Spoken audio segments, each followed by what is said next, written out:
Bonjour à toutes, bonjour à tous, bienvenue si vous nous rejoignez sur Europe 1. Ma mission, tous les midis, vous montrer que la France bouge dans ses territoires, ses entreprises, ses associations et que c'est vous les acteurs de ce changement. Cette semaine, c'est au salon du Made in France qu'on pose nos micros en avant-première. Gros plan sur une filière aujourd'hui qui repart du bon pied, c'est celle de la chaussette. Elle protégeait les pieds des cow-boys de Camargue, la botte Gardiane se modernise, la maison était en faillite, aujourd'hui elle va bien merci. Ras-le-bol de l'évier et de l'éponge, vous manquez de place et rêvez d'un lave-vaisselle. On vous présente Bob aujourd'hui, c'est la solution, c'est ça la France qui bouge et c'est sur Europe 1. Europe 1. 39-21, comme chaque jour, vous avez la parole. Venez nous dire, tiens, par exemple, Anissa, comment vous achetez vos chaussettes? Moi, chez les enfants, parce que je fais du 35. Donc, dites-nous comment vous achetez vos chaussettes 39-21 et sur Twitter avec le hashtag Europe 1, Raphaël. Oui, parce que c'est une vraie filière qui est en train de redémarrer en France. Et vous allez voir qu'il y a de quoi faire chez nous dans l'Hexagone pour accueillir nos invités. Et Elisabeth Assayag est à mes côtés. Bonjour Elisabeth. Bonjour Raphaël. Frédéric Mazella, fondateur de Blablacar et notre coach du jour. Bonjour Frédéric. Bonjour. Des chaussettes, c'est vrai qu'on en porte tous, mais il y a chaussettes et chaussettes. Bonjour Thierry Carpentier. Bonjour. Merci d'être avec nous. Vous avez repris Kindy en juin 2017. Kindy, que vous co-dirigez aujourd'hui. Kindy qui allait très mal, disons-le, depuis le début des années 2000. Qu'est-ce qui fait plonger une marque aussi ancienne que Kindy? Parce que c'est la plus vieille bonnetterie de France, 1863. Absolument. Il y a beaucoup de raisons, nous pensons, qui ont fait chuter Kindy. Principalement, il y a eu le tournant de la désindustrialisation, c'est-à-dire qu'il y a eu le moment où on va dire, les choses sont devenues trop chères pour les produits en France, et donc tout le monde a voulu absolument aller produire à l'étranger. Et Kindy, à l'époque, qui frôlait les 800-900 personnes tout de même, a décidé de délocaliser une grosse partie de ses productions à l'étranger. Mais en même temps, en faisant cela, ils ont perdu un petit peu leur public. Et ça, c'est la première chose. Et ensuite, il y a eu des erreurs de gestion qui ont été lourdes. C'est une société qui a été introduite en bourse. Et cette société-là n'était plus devenue assez importante pour pouvoir, satisfaire le marché. Donc, entre une direction qui était, un petit peu éloignée du vrai marché des Français, de la chaussette, du produit réel, plus, une désindustrialisation pas forcément très bien réussi, eh bien, au bout du compte, des millions de pertes. Avec une marque qui plonge. Elisabeth, pourtant il y a un vrai marché. C'est combien de paires vendues chaque année, les chaussettes? Figurez-vous qu'on vend 300 millions de paires de chaussettes chaque année en France. Sauf que la plupart de nos petites chaussettes douillettes qu'on aime tant, eh bien, elles sont fabriquées en Chine, en Turquie ou encore au Bangladesh. En ce qui concerne la chaussette Made in France, parce que c'est ça dont nous parlons aujourd'hui dans la France qui bouge, dans les années 60, il y avait près de 500 usines de chaussettes. Aujourd'hui, plus d'une vingtaine de marques françaises se sont imposées sur ce marché. Et concernant les usines, là, ça se compte sur les doigts d'une main, oui. d'une seule main. Les Français achètent en moyenne 9 paires de chaussettes par an. Alors, la bonnetterie Kindy de l'époque, de 1863, elle s'est vraiment spécialisée, elle, dans la chaussette vers les années 50, avec un vrai marketing fort. C'est ça qui l'a fait décoller à l'époque, les fameux slogans autour de la chaussette Kindy, oui, absolument. notamment. Absolument. La personne qui s'appelait Monsieur Blocher de l'époque, qui a réellement créé et lancé la marque Kindy, et en fait est parti aux États-Unis, était complètement fan de John Kennedy, et en revenant, il s'est dit je vais créer une marque de chaussettes, et pour ne pas avoir de problématiques de droit, il a donc appelé Kindy pour ce qui en France les chaussettes qui ne se cachent plus. Les chaussettes qui ne se cachent plus. Et on avait un temps d'avance, dites-moi à l'époque. Ah, il en avait même deux, absolument. Ouais. Non, c'était un grand patron, je pense, Monsieur Blocher. Que dit le coach? Alors, je dirais que ce qui me vient à l'esprit, c'est que en fait, pour garder sa valeur ajoutée dans un milieu comme la chaussette, qui est très concurrentiel, on l'a vu, c'est international, tout le monde porte des chaussettes. Et je me dis, les positionnements justement de la France, généralement, c'est d'aller chercher soit l'image luxe, soit de l'innovation. Et donc sur ces deux dimensions, que ce soit luxe ou que ce soit innovation, est-ce que avec Kindy vous avez des projets d'aller dans cette direction-là, l'un ou l'autre? Alors en innovation de chaussettes, j'avoue être un petit peu sec, mais peut-être vous avez des idées. Alors, pour ce qui est du positionnement de Kindy sur le luxe, Kindy n'ira pas sur le luxe parce que Kindy est une marque grand marché, c'est une marque qui est faite pour l'ensemble des Français. Nous avons d'autres marques au sein de notre groupe qui peuvent traiter on va dire, ce pinceau qui sont les chaussettes qui sont chères. Les chaussettes, ça va vous pouvez trouver des chaussettes de 1 euro, 1,50 € jusqu'à 500 € la paire. Donc on a vraiment un range. Mais vous dites on n'y va pas, mais vous allez quand même participer au défilé de chaussettes haute couture. Absolument. C'est le 22 novembre, c'est bientôt. Oui. Alors pour autant, on a un gros savoir-faire et on a bien l'impression de le montrer. À l'intérieur. Absolument. Nous, dans le groupe Kindy que nous avons repris il y a un an, il y a Kindy, il y a Achille, il y a Thio qui sont des chaussettes de sport, de compétition. Il y a Innov Active qui sont des chaussettes médicales. Nous avons la licence Coq Sportif, la licence Skechers. Donc nous avons. Ça veut dire clairement qu'on a un vrai savoir-faire. Parce Absolument. que là, on a tout le panel des chaussettes réunies. Absolument. Et dans le choix que je viens de vous dire, vous avez des chaussettes qui ont des valeurs d'un rapport de 1 à 4. Donc nous sommes capables d'aller sur plusieurs typologies de marché. D'ailleurs, quand nous avons repris, soyons clairs, nous avons été traités de fous, personne n'y croyait. Quand nous étions à la barre, nous étions les seuls Français. Attendez, c'est un peu normal, parce que vous êtes à la tête d'une boîte qui comptait il y a encore 10 ans 800 salariés. En juin, l'année dernière, quand vous reprenez, il y en a 59. Absolument. Aujourd'hui, vous avez remonté la pente, vous êtes 110. Absolument, oui. On a réussi on va dire... C'était un gros pari. On espère qu'on a réussi à casser durablement la courbe. Il faut dire que nous pensons qu'il y a eu de grosses erreurs de gestion qui ont été faites auparavant. Pour autant, le marché est compétitif et compliqué. En fait, il y a les marques françaises, mais on se bat aussi surtout contre les grands, je ne sais pas si j'ai le droit de citer leur nom, mais contre les grandes chaînes, Zara, Mango, H&M, Célio et autres, qui ont des forces de frappe. C'est d'ailleurs ça qui a mis l'entreprise la tête sous l'eau. À un moment donné, c'est l'arrivée de la grande distribution, soyons clairs. Alors, l'arrivée de la grande distribution... Ou en tout cas de ces marques-là qui produisent à bas coût. Dans la grande distribution, mais déjà, la grande distribution aujourd'hui souffre énormément et se fait largement concurrencer par tous ces magasins, on va dire, qui peuvent être discount ou pas, mais qui sont capables de vous amener des chaussettes en quantité à des prix qui sont attractifs pour les clients. La crise aussi a fait quelque chose de terrible pour ce marché-là, parce qu'une chaussette, c'est un produit que l'on peut fabriquer en France et ailleurs. Quand la crise vient et que les gens regardent plus attentivement leur portefeuille, ils ont tendance à aller sur des produits moins chers. Alors justement, vous parlez prix. Elisabeth, comment on s'y retrouve entre chaussettes d'Asie, chaussettes fabriquées en France? C'est très simple, par exemple, vous parliez d'H&M. H&M, vous avez pour 9,99 €, donc quasiment 10 €, 2 paires de chaussettes. Bleu Forêt, fabrication française, c'est le même prix, sauf que c'est une paire, 9,90 €. En coton rose, chez La Bonale, qu'on a tout à l'heure, 11,80 €. Archiduchesse, 11 €. Donc, voilà, c'est divisé par 2 chez ces magasins de retail. Vous avez aussi, vous, décidé chez Kindy de changer votre modèle de vente, de faire, je crois, des abonnements. Absolument. Ça, c'est quelque chose qui suit bien le mouvement, qui va plaire, je pense, à notre coach Frédéric Mazella. Cette box. Absolument. Nous partons du principe que dans la chaussette, en fait, on peut avoir 2 types d'achats. On a la chaussette vraiment plaisir, que l'on a envie de choisir, qui va être jolie, sur lequel on va porter un choix. Celle-ci, pour nous, n'a pas de logique dans l'abonnement. Mais les chaussettes, c'est aussi un produit, on en a besoin tous les jours. On perd tout le temps. On compare en permanence, qui finit par se dégrader. Et souvent le matin, on voudrait simplement, on va dire, un caleçon et une paire de chaussettes sympas, utiles, rapides, pas chères. Et sans forcément être obligé d'aller chercher. D'un mot, Frédéric? Moi, j'ai juste une question, je pense, qui concerne tout le monde, parce que le problème des chaussettes aussi, c'est que normalement, elles sont par 2, mais très souvent, on n'en retrouve qu'une. Oui. Il est où le paradis des chaussettes?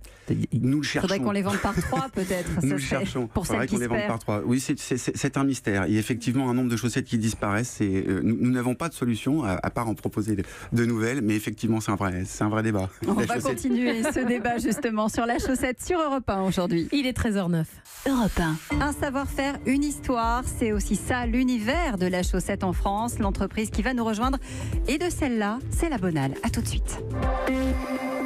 12h30, 14h. Raphaël Duchemin sur Europe 1.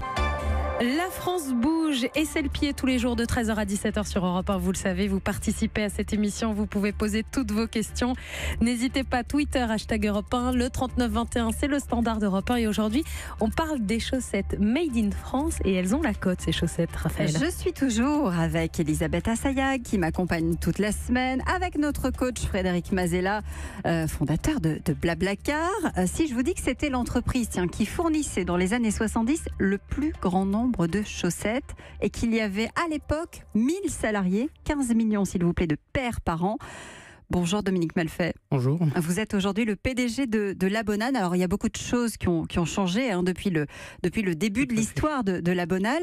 C'est de l'or, dites-moi, que vous avez dans les mains aujourd'hui, parce que La Bonale, c'est une vraie histoire, une vraie saga presque, beaucoup plus qu'un produit. C'est en effet une belle histoire, une histoire qui a bientôt une centaine d'années. 1924 ? Tout à fait, et qui a eu des hauts, des bas, et des difficultés, et des moments de plaisir, et des moments de belles périodes. Voilà. Salomon Lipovski, qui fabriquait les chaussettes en Russie, qui s'en va d'abord en Angleterre, et puis qui débarque chez nous, en France, en Alsace. Tout à fait, en 1924. Et vous êtes toujours là-bas en Alsace aujourd'hui ? On est toujours sur le même lieu de production qu'il a été créé en 1924. Alors je parlais de saga parce qu'il est décédé, le fondateur, son fils a pris la relève, il est décédé lui aussi finalement, c'est le petit-fils qui arrive aux commandes, c'est un novice et du coup il va mal gérer les choses en partie, c'est comme ça que commence, on va dire, le déclin de La Bonale. Il y a aussi ça, mais il y a le fait que la distribution a changé sur cette période-là. L'arrivée de la grande distribution. La grande distribution, et à l'époque, La Bonale ne croyait pas du tout à la grande distribution. Ce qui fait que on s'est un peu enterré dans notre organisation marché sélectif, grands magasins et grossistes qui vendaient les chaussettes à l'époque. Alors, entre-temps, vous êtes racheté par Kindy, justement. On est racheté en 79. En 79, mais il n'y a pas vraiment de stratégie commune qui se dessine. Finalement, chacun vit sa vie de manière un peu indépendante. Sauf que ça ne marche pas très bien. Résultat, le groupe va décider de se séparer de La Bonale en 95, c'est ça ? 98. 98. Et vous arrivez entre-temps. En 95, le groupe Kindy sort le retrait de sort la marque du marché. Et en 98, décide de fermer cette unité de production. Vous êtes là, vous arrivez en 85 ? Je suis en 85, j'ai démarré ma carrière chez La Bonale. Et vous vous dites, ensuite, on ne peut pas laisser chez Kindy, voilà. cette perle-là s'éteindre, c'est pas possible. Oui, donc vous décidez de reprendre. C'est un beau savoir-faire, une belle histoire, et j'ai toujours été persuadé du Made in France. Donc à l'époque c'était difficile, en 99 on ne parlait pas du Made in France comme aujourd'hui, mais toujours dit qu'aujourd'hui on sent qu'il y a une vraie tendance, quoi. Le marché permet qu'il y ait de la place pour tout le monde. Aujourd'hui, on est en train de faire redémarrer vraiment cette filière. C'est ce que vous sentez ? Oui et non. On est quelques fabricants de chaussettes en France, mais on ne représente rien sur le marché. Comme on le disait tout à l'heure, le marché représente 300 millions de paires, un peu plus de 300 millions de paires. 360, je crois, oui. Tous les fabricants français réunis doivent fabriquer à peu près 10 millions de paires, quoi. Donc, ça veut dire qu'il y a encore de l'espace à prendre. Tout à fait. Il y a encore de l'espace, il y a encore à communiquer sur le savoir-faire du produit et les origines du produit. Alors, comment est-ce que vous fabriquez, justement ? D'où viennent les produits ? C'est important. Alors, d'où viennent les produits ?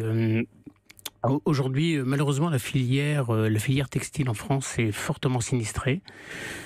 Puisqu'il y a 10-15 ans, on a vu disparaître un maximum de filatures, les gens qui transforment de la fibre en fil, que nous on utilise du fil pour tricoter les chaussettes.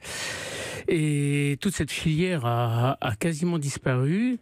Et aujourd'hui, les approvisionnements, si on veut une gamme assez complète de produits, c'est ce qu'on fait avec la marque La Bonale, si on veut une gamme assez complète de produits, nous sommes obligés d'aller sourcer les matières en Europe. Nous, on travaille qu'avec l'Europe, mais en Italie, en Allemagne, en Espagne, au Portugal. C'est la même chose pour vous chez Kindy, ou est-ce que vous arrivez à avoir une partie du fil qui vient de France ? Alors nous 99% du fil que l'on achète n'est pas fait en France. Les grandes places de production de fil dans le monde, moi à ma connaissance, la plus grosse c'est la Turquie qui inonde derrière l'intégralité du monde. Là on va avoir les fils dits traditionnels. Après, si on arrive sur des fils qui sont techniques, alors à partir de ce moment-là, on peut retrouver des choses en France, en Italie, en Allemagne effectivement, mais sur des fils qui sont techniques. Je vous pose la question parce que manifestement chez La Bonale, vous avez lancé une marque franchie par La Bonale il y a 2 semaines à peine. Et alors là, pour le coup, le coton vient des Vosges, les fils sont recyclés dans le sud-ouest et la teinture est faite en Normandie. Ça veut dire qu'il y a un potentiel. Tout à fait. Alors, ce projet, la Frenchie, est suite à des difficultés de l'entreprise et à un besoin de croissance. Et l'idée de départ était de dire on va fabriquer du Made in France, comme on le fait habituellement, mais on va aller un peu plus loin dans la démarche, puisqu'on va partir des matières qu'on peut trouver en France. Une question du coach, Frédéric Mazella. Oui, ça rejoint un petit peu parce qu'on a abordé le sujet tout à l'heure, mais un peu rapidement, sur la chaussette box. Le marché, est-ce qu'il existe aujourd'hui un marché en ligne de la chaussette? C'est-à-dire justement, on peut s'abonner et puis recevoir ses chaussettes. Et si oui, comment vous vous positionnez là-dedans? Alors, j'ai compris que chez Kindy, vous aviez quelque chose, mais... Oui, chez Archiduchesse qui va nous rejoindre, c'est pareil, Voilà. c'est en ligne aussi. Est-ce qu'il y a un vrai modèle à aller chercher? Alors, il existe pour l'instant, il y a un Suisse qui a, que je ne vais pas citer, mais qui a monté son modèle sur l'abonnement avec une chaussette à l'époque qui était une chaussette monochrome. Enfin, il ne pouvait y avoir qu'une seule couleur sur cette marque-là. Cette marque-là s'est bien développée et maintenant d'ailleurs va chercher d'autres. En fait, il sort de son prix unique avec son produit unique pour aller proposer d'autres choses. Mais oui, nous on pense que réellement il y a un marché là-dessus parce que finalement la chaussette qu'elle arrive chez vous par la poste ou que vous allez aller chercher, on va dire, dans un magasin traditionnel, le principal, c'est de l'avoir. Vous êtes d'accord, Dominique Malfait? Tout à fait. Alors nous, on a déjà une grosse activité avec la marque Labonal sur le web.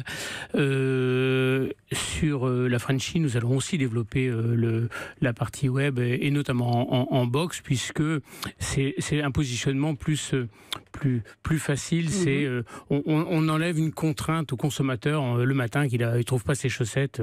Et ben on lui livre tous les mois ou tous les 2 mois ses paires de chaussettes. Donc c'est quelque chose qui est en plein développement. On va justement aller sur le web dans un instant, ne bougez pas. Il est 13h19. Europe 1. Il y a les marques qui ont une histoire et celles qui ont soif de l'écrire. C'est le cas d'Archiduchesse. Elle fêtera ses 10 ans l'année prochaine. C'est ça la France qui bouge. Europe 1, 12h30, 14h. votre rendez-vous info de la mi-journée avec Raphaël Duchemin sur Europe 1. Et tous les jours sur Europe 1 de 13h à 14h, on n'a jamais le moral dans les chaussettes parce que la France bouge.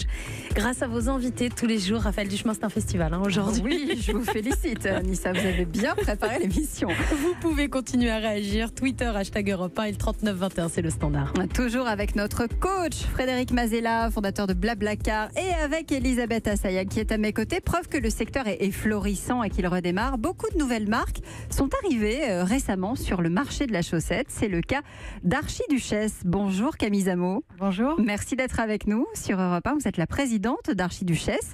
Vous avez vu, je le répète, j'ai pas trop de mal. C'est quoi l'histoire? C'est celle des chaussettes de l'Archiduchesse, c'est ça qui vous a inspiré?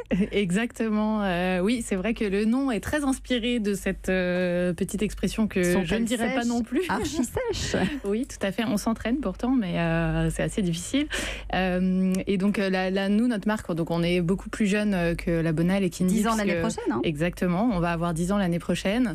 Et nous, on n'est pas fabricant. On travaille avec une usine de fabrication Brousseau Textile qui est basée dans le Limousin, avec qui on a la certification Origine France garantie et qui développe nos produits, nos chaussettes, parce qu'on fait aussi quelques autres produits, qui développent nos produits depuis le départ. Puisqu'on en parle, Elisabeth, Brousseau existe depuis 80, c'est ça, 90 ans, oui. Ouais, ils sont dans le Limousin et vous les connaissez bien, puisque vous fabriquez, Brousseau fabrique des chaussettes dans le village près de Limoges et fournit des sites de vente en ligne, dont Archiduchesse. Il y a d'autres entreprises françaises qui fabriquent des chaussettes. Il y en a beaucoup plus. Oui, il y a Bleu Forêt que vous connaissez tous, qui appartient à la société Tricotage des Vosges. Son usine de fabrication est là aussi donc située dans les Vosges. Vous avez l'entreprise Perrin qui existe depuis 1924. Vous avez aussi Bonne Maison, Berthe ou alors j'ai bien aimé le nom, ou Berthe au grand pied. Ça aussi c'est une expression. C'est une expression, ou Mosaert. Alors c'est vrai qu'on est en train de sentir un frémissement, on sent qu'il se passe quelque chose dans le monde de la chaussette, je me trompe peut-être, mais moi j'ai l'impression qu'il y a une filière qui est en train, tranquillement, doucement, sûrement, de redémarrer. Vous êtes arrivée, Camille, il y a 2 ans, c'est ça? Oui. Qu'est-ce qui vous a donné envie de vous lancer dans l'aventure? Eh bien écoutez, en fait Archiduchesse était les actionnaires cherchaient un repreneur et du coup moi je commençais à m'intéresser pour chercher à me projeter dans un projet entrepreneurial et du coup je me suis vraiment projetée dans ce projet-là parce qu'il y a un vrai potentiel sur la chaussette et sur les chaussettes made in France, les produits made in France. Moi j'ai travaillé beaucoup sur le e-commerce, sur la stratégie digitale. Alors, et sur les produits de qualité. Alors c'est ça qui vous a intéressé, c'est parce que Archiduchesse vend essentiellement dans le e-commerce, en ligne. Tout à fait, exactement. C'est vrai que quand Archiduchesse s'est lancé il y a 10 ans, c'était vraiment une nouvelle marque qui se lançait sur le digital avec des produits français, donc c'était très novateur à l'époque. On proposait aussi plus d'une quarantaine de couleurs pour les chaussettes, ce qui était très nouveau. Le but, c'était de pouvoir associer toutes les couleurs de chaussettes avec toutes ces Converse, parce que c'était très à la mode. Et c'est vrai qu'il y a 10 ans, le digital commençait à se développer, mais on était au tout début de cet essor-là. Et donc, la marque s'est vraiment lancée à ce moment-là et a connu une forte croissance. Et aujourd'hui, nous, on est spécialiste du e-commerce puisqu'on réalise 95% de nos ventes online. Vous êtes à Clichy, c'est ça? Vous êtes combien à Clichy, chez Archiduchesse? Aujourd'hui, on est 4, dont 2 stagiaires. Donc, on est une toute petite équipe. Et c'est vrai qu'on travaille, on est très liés avec l'entreprise Brousseau Textile. Eux, chez eux, ils fabriquent. Donc, ils ont plus d'une cinquantaine d'employés dans leur entreprise, une centaine de machines. C'est vraiment un partenariat ensemble. En quelque sorte, vous êtes la filiale web de Brousseau. Alors, on ne peut pas dire ça, parce qu'on est des entreprises différentes et Brousseau Textile travaille avec beaucoup d'autres marques. Nous, c'est vrai qu'on est spécialisé digital et à la genèse d'Archiduchesse, c'était vraiment une rencontre entre Émeric et Patrice, le créateur. Émeric qui voulait vendre ses chaussettes online et du coup, le concept s'est monté un petit peu comme ça. Que dit le coach Frédéric Mazella? Alors, je ne peux pas m'empêcher de penser qu'il y a peut-être peut-être que c'est déjà fait, auquel cas je m'en excuse, mais de diversification, parce que là on parle de chaussettes. Pour moi, je me dis, il y a les chaussettes, il y a les bonnets, il y a les gants, il y a les caleçons éventuellement. Est-ce que vous diversifiez? Comme ça que ça existait au départ, la bonnetterie. Est-ce que vous faites tous tout, ou est-ce que vous faites tous que des chaussettes? Ah, alors bonne question.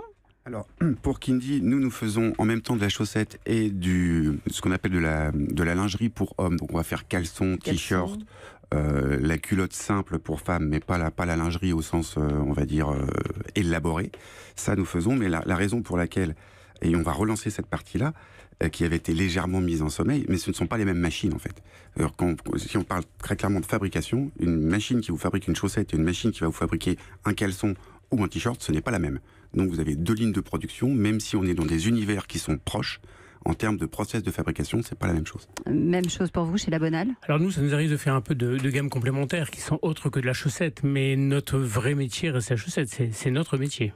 Et pour vous, évidemment, chez Archiduchesse, on est sur la chaussette. C'est en train de se décliner aussi. Tout à fait, parce que nous, on n'est pas fabricants, donc on a l'avantage de pouvoir aller chercher nos fabricants de produits qu'on souhaite mettre en vente. Et notamment, nous, on a des collants qu'on va chercher dans l'Hérault, on a des t-shirts qui sont fabriqués dans le Nord, et on a aussi des espadrilles qui sont fabriquées dans le Sud-Ouest. On va vraiment chercher nos fabricants en France. On va parler de la production, de l'endroit, évidemment, où vous faites fabriquer les chaussettes, en France ou ailleurs, de la provenance des fils, dans un instant sur Europe 1. Il est 13h28. Europe 1. N'hésitez pas à utiliser toujours notre compte Twitter avec le hashtag Europe 1. Venez nous dire si vous achetez vos chaussettes françaises. On vous attend, bien sûr. C'est la France qui bouge. 12h30, 14h. La France bouge avec Raphaël Duchemin sur Europe 1.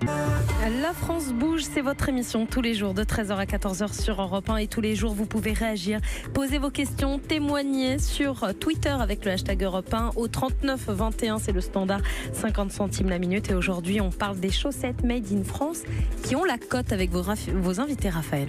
Le coach du jour, c'est Frédéric Mazella, fondateur de Blablacar. À mes côtés, Elisabeth Assayag. Et puis nos invités, Thierry Carpentier, co-dirigeant et repreneur de Kindy, Dominique Malfait, PDG de La Bonale, et Camille Zamo, présidente de la marque Archiduchesse. Dans les années 60, on le disait tout à l'heure, il y avait plus de 500 manufactures. Aujourd'hui, ça repart, mais c'est vrai que c'est plus timide. Je me tourne vers vous, Elisabeth. On fabrique beaucoup à l'étranger. Est-ce qu'on a une idée, par exemple, des coûts de fabrication? Parce que c'est ça aussi le nerf de la guerre. Oui, c'est ça, et c'est clairement moins cher. Vous le savez, au Bangladesh, des chaussettes que vous trouvez dans les magasins, comme qu'on a cité tout à l'heure, H&M, Mango, elles coûtent en moyenne 20 centimes d'euros à fabriquer. Donc c'est totalement imbattable sur le marché. En France, le coût de production moyen, il est de 5 euros. Donc ça peut se comprendre que l'affichage moyen soit de 12 euros la paire. Alors, Thierry Carpentier, je vous vois froncer les sourcils. Que se passe-t-il? Vous n'êtes pas d'accord? Je ne suis pas d'accord avec tous les chiffres. Je dirais que les coûts de fabrication les coûts de fabrication, on dirait plutôt sur du 30-40 centimes quand on va être sur de la chaussette tige moyenne, c'est-à-dire la chaussette classique, coton qu'on a en tête. Enfin, coton, elle ne sera pas en coton d'ailleurs. 9 fois sur 10, à ce prix-là, elle ne sera pas en coton, elle sera en acrylique. Et en termes de coûts de production français, après... Coton, on va chercher plus cher, évidemment. Oui, coton matière noble, plus cher, oui, bien sûr. D'ailleurs, la majorité des chaussettes qui sont fabriquées à l'étranger ne sont pas en coton. C'est-à-dire déjà une des premières, si les consommateurs qui veulent savoir si la chaussette elle est faite en France ou pas, déjà si elle est en coton, il y a de fortes chances qu'elle soit faite en France. C'est pas un indicateur certain, mais c'est un bon indicateur. Ensuite, le coût de production en France, moi je le vois quand même en dessous de ce que vous avez dit là, même s'il est à l'évidence en multiple x5, x6 par rapport à ce qui se fait à l'étranger, ça c'est sûr.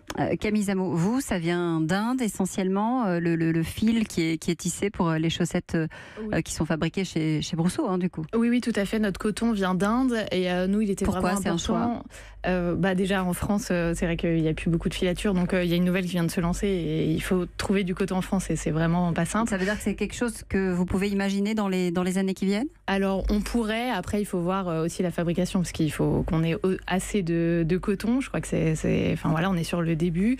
Et ensuite, nous on cherche quand même, on a des prix très attractifs sur notre site et du coup notre coton vient d'Inde. Si on le fait venir si on arrive un jour à avoir un coton français, le coût va forcément augmenter encore plus et la fabrication plus la matière, ça commence à faire beaucoup. Mes chaussettes La Bonale, du coup, elles sont plus chères, Dominique Malfait, si elles sont fabriquées du début à la fin en France avec du coton français, par exemple. Le coton, il faut faire la différence. Le coton, il n'est pas cultivé en France. Il y a quelques essais actuellement dans le sud-ouest, mais ils ne sont pas cultivés en France. Par contre, nous, on travaille sur notre nouvelle marque sur la transformation en France, c'est-à-dire des filatures en France qui ont quasiment disparu. Nous, nos approvisionnements en marque La Bonale sont en Europe, comme j'ai dit, c'est l'Italie, c'est l'Espagne, c'est le Portugal. Le fil forcément est un peu plus cher, puisque notre coût matière première, notre coût fil est de l'ordre de 2 à 3 fois le prix d'une chaussette du Bangladesh. Mais voilà, on a un autre niveau, un autre grade de qualité, on a un autre confort, un autre produit. Alors, on a une question au 3921. Hervé nous appelle de Marseille. Bonjour Hervé. Bonjour. Quelle est votre question à Kindy à La Bonale, je crois?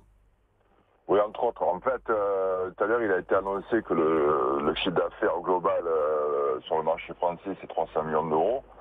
Que la totalité des chiffres d'affaires des entreprises françaises s'élève à 10.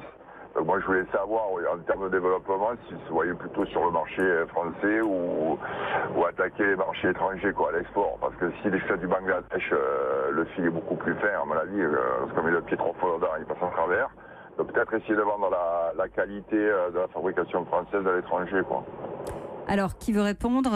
Thierry Carpentier, Dominique Malfait, l'export?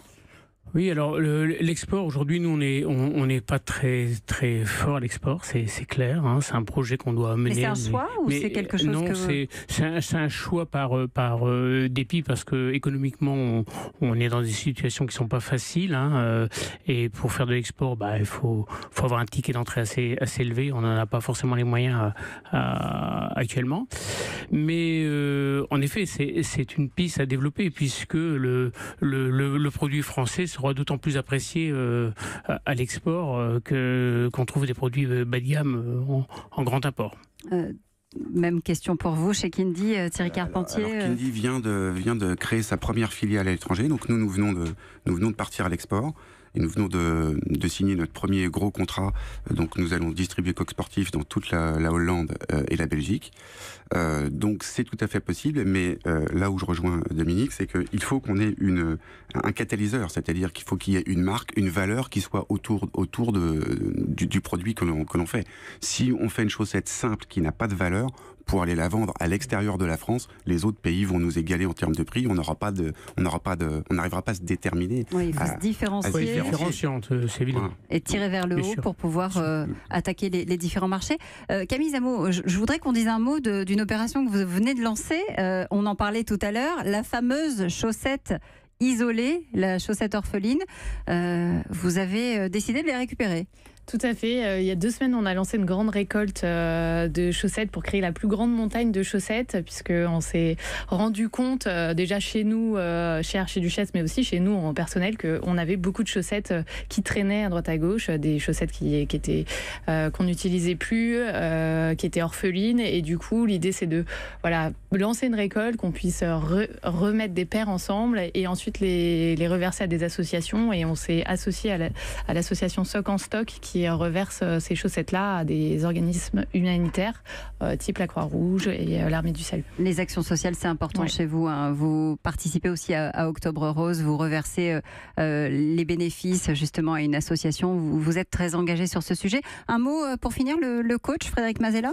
Moi, je trouve ça super l'opération de récupérer les chaussettes orphelines. Je pense qu'après, ça doit être un sacré jeu parce qu'on se souvient tous quand on était petit là des jeux des pères là où faut se souvenir mémo. quand on le mémo là quand on a vu deux canards, un autre canard, il faut mettre le canard avec. Là, je pense que le jeu des paires de chaussettes, je fais appel aux volontaires. On va avoir besoin d'énergie pour retrouver les paires et les reconstituer, surtout avec les tailles, les couleurs et tout. Enfin, ça va être sympa. Je pense qu'il y en a pour une année. Oui, tout à fait. On va bien s'amuser.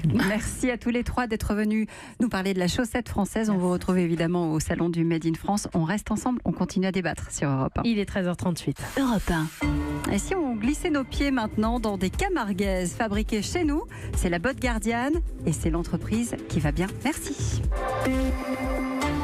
12h30, 14h. Raphaël Duchemin sur Europe 1.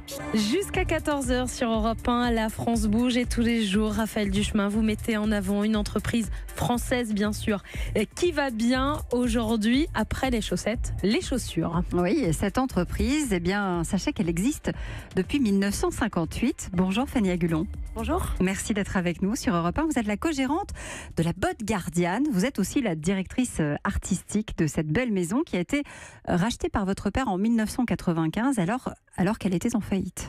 Oui, ça remonte à très très loin. Il y a eu une grande évolution dans la marque, puisque mon père la reprend dans les années 95. Il y a alors 3 personnes.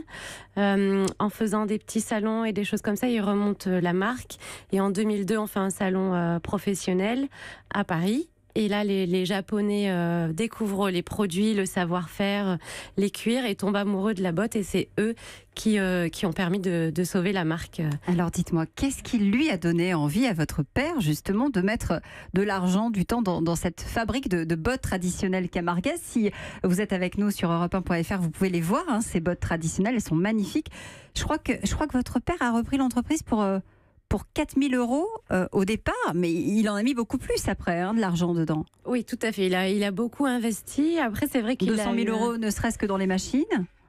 Oui, et puis bien plus que ça en vrai. Mais en fait, il était vraiment amoureux du produit et il trouvait dommage que cette entreprise se perde et que ce savoir-faire se perde, surtout sur des produits aussi qualitatifs qui ont à l'origine une vraie fonction, puisque c'est pour les gardiens. Oui, pour nos cow-boys à nous en Camargue. Hein. Pour nos cow-boys, mais oui. Et oui, il a eu un vrai amour du produit et du savoir-faire qui était présent dans la région. Oui, c'est fait main, ces bottes-là. Oui. Encore aujourd'hui, c'est cloué, c'est assemblé, le cuir est tanné ici. Ouais, tout est fait en France et on est effectivement les derniers à avoir ce montage qui est cousu, collé, cloué, qui rend quand même la chaussure assez indestructible. Là, si vous regardez à la radio, il y a une chaussure neuve et une qui a 28 ans. Et c'est vrai que ça ne bouge pas, ça ne change pas. Elle est juste patinée par le temps et par l'usage. Mais elle est intacte. Hein. La semelle n'a pas bougé.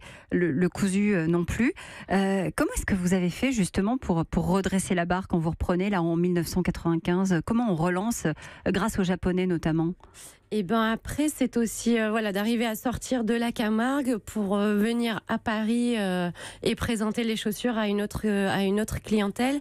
C'est aussi sortir un petit peu la chaussure de la Camargue. À la base, on est quand même sur une chaussure d'homme, une chaussure de travail, d'extérieur. Ça veut dire que vous avez changé les modèles, vous avez relooké un peu les choses ? Oui, on a relooké, en gardant l'ADN, diversifié. Aujourd'hui, la clientèle, elle est quand même principalement féminine, alors qu'à la base, c'était quand même pour l'homme. Donc ça passe aussi par changer la hauteur de la botte, la transformer en bottine pour trouver un nouvel usage. Là, l'idée, c'était vraiment d'urbaniser la marque. Que dit le coach Frédéric Mazella ? Je trouve que c'est très bien parce que là on est typiquement, je trouve, quand même dans l'approche luxe dont on parlait tout à l'heure, c'est-à-dire qu'on valorise le savoir-faire et quelque part on valorise aussi la marque France. Donc c'est vrai que les exportations, je pense que c'est quelque chose sur lequel il faut encore appuyer si vous pouvez, parce que je pense qu'il y a une vraie carte à jouer à l'international sur justement ce genre de savoir-faire. C'est 30% aujourd'hui de votre activité. 30% aujourd'hui. On a commencé en 2002, c'était 60%. Mais après, on a ouvert des boutiques. On a ouvert deux boutiques à Paris, une boutique à Lyon. Du coup, la France reprend pas mal de marge sur le chiffre d'affaires aujourd'hui. Parce que vous parliez des Japonais, mais est-ce que vous avez d'autres...